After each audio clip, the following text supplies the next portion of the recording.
Ladies and gentlemen, boys and girls, children of all ages, Town Square Media and 106.1 KISS FM proudly bring to you your podcast champions of the world. He's the R to the O to the B. I'm STEVE. We are your host with the most, bringing you everything wrestling related from post to post. That's right. Nothing gets me fired up like that live intro, Steve. How you doing, bud? Doing good. How you doing? I'm good, thank you. We are proving once again we are the best dressed podcast on the internet. We are looking so fly as we always do. Okay, so listen, the CWC got started, the Cruiserweight Classic on the WWE Network. It looks like they're doing 4 matches on a night, which is fine by me. And we've got, I don't plan on doing like a weekly review of these. I feel like maybe like halfway and maybe at the end. But with so much going on next week, and with the draft and the pay-per-view and the Go Home Raw show, we'll have plenty to talk about. So I wanted to give my thoughts on the first episode of the Cruiserweight Classic and my thoughts on the tournament overall. Okay. So there were 4 matches on Wednesday night on the WWE Network. I wanted to say, overall, my impressions of the broadcast are extremely positive. Yes. I like the serious tone they take about it. I like that I don't know who anybody is. I find it to be endearing. I like that there's no real storylines or angles involved. I like that it's just wrestling. Yeah. I don't need that for all of my shows. But for the CWC, this is perfect. Yeah, it works very well. Your thoughts? So far, I'm completely in agreement with you. I like the announcing. I like Daniel Bryan and Mauro Ranallo. That's his name. Yeah, I think that they have a really good presentation that I wouldn't necessarily want on Raw, but I want for the CWC. Okay. I think that going to Corey Graves with the tournament bracket updates is fine. Yes. I like how it's got its own kind of branding, how it's got that purplish and white kind of... it doesn't feel like NXT. It doesn't feel like Raw or SmackDown. It feels like its own thing. Yeah, it almost feels like an old indie style. Yeah. With the small venue and... I mean, it's kind of dark outside the ring, so they focus on the ring. I really like the look of it. If I had to compare it to anything, it would be the old, like, Crockett Memorial Cup tournaments. Okay, yeah. I don't know if you've ever seen those or whatever, but they were low production cost, focused on the wrestling, no real angles, just kind of a tournament, get a winner kind of thing, and that's what this is. Yes. I don't know how long this is going to last. Do you know? I don't. I guess they're going to treat it like a series, and I'd probably have about 10, 12 episodes if we're doing 4 matches a night. I would think maybe even more, but I'm not sure. Either way, I thought the matches were great. Yes. I like how, for the most part, it's young, hungry, lightweight, fast-moving competitors. It's not a hard-hitting style. It's not a lot of beasts or animals in this thing. It's all lightweight. Guys with pretty solid chemistry for the most part. Yeah. I thought that match of the night was the last one. Yes. Kota Ibushi defeated Sean Maluta. I feel like Kota Ibushi is someone they could be setting up to win the thing, although I'm not sure. Yeah, they talk like they are. Like Some guys seem to get preferential treatment, and he seems to be one of those guys. Yeah.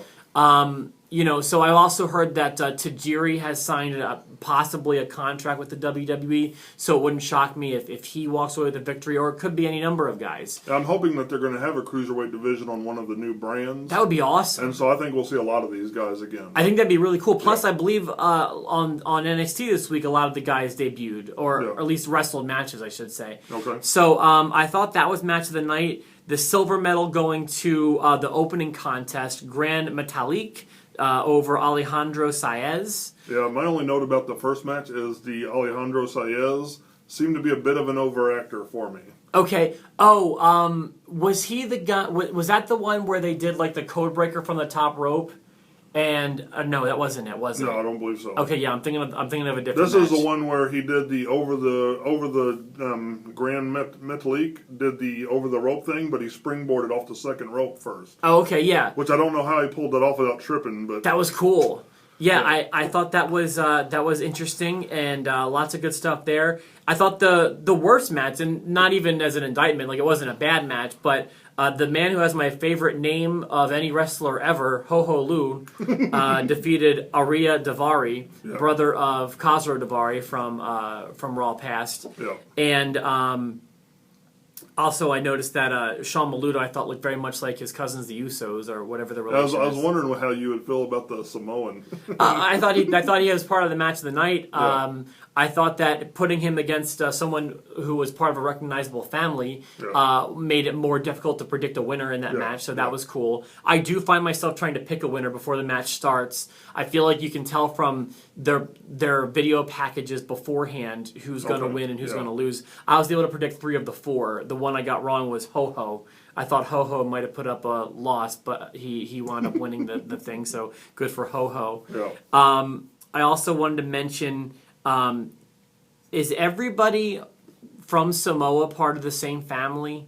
I think so. It's a tiny island. It's a small island. I just feel like it's one family. That's the population. Like the population is Anoa'i. Yeah. You know, or whatever, Patu, or whatever their last names are. So that was another note I had, and I'm just so happy and content with this going forward that I'm just really happy. And it's debuting at an interesting time where, I mean, next week the whole face of wrestling is about to change. Yeah, there'll be news every night next week. Yeah, I really feel that way. I'm thinking, I don't know what your schedule allows for, but at the very least, maybe doing an episode Tuesday after Raw and maybe Wednesday after SmackDown. Okay. And then we'll see about, a future topic or something later on that week. Is that possible for you, think? Oh, yeah, that should be possible, yeah. Okay, cool. So we'll at least have an episode for you up. I'm thinking Tuesday and Wednesday next week because there will be lots happening. Yes. And then, and also there's the pay-per-view next week, so we'll have to do a predictions episode too. Yep. So there'll be plenty to talk about next week here on Post to Post. Unless did I leave anything out? Is there anything you want to mention about the CWC going forward? No, I mean they've intrigued me, and I'm definitely interested in seeing where it goes forward. Yeah, love this. I'm so happy with this product, and I want to give a big thank you to WWE for delivering something that is really, really friendly to the fans like us. Especially right now when we're getting a bunch of filler, we're getting something fresh. Yeah, I kind of wish it would have been there for the past several weeks too, Yeah. while we've been getting just this tofu of wrestling nonsense to keep us Distracted. Yeah, exactly. Distracted is probably a good word. For myself, the Rob, and my tag team partner, Steve. Would you please shut the hell up?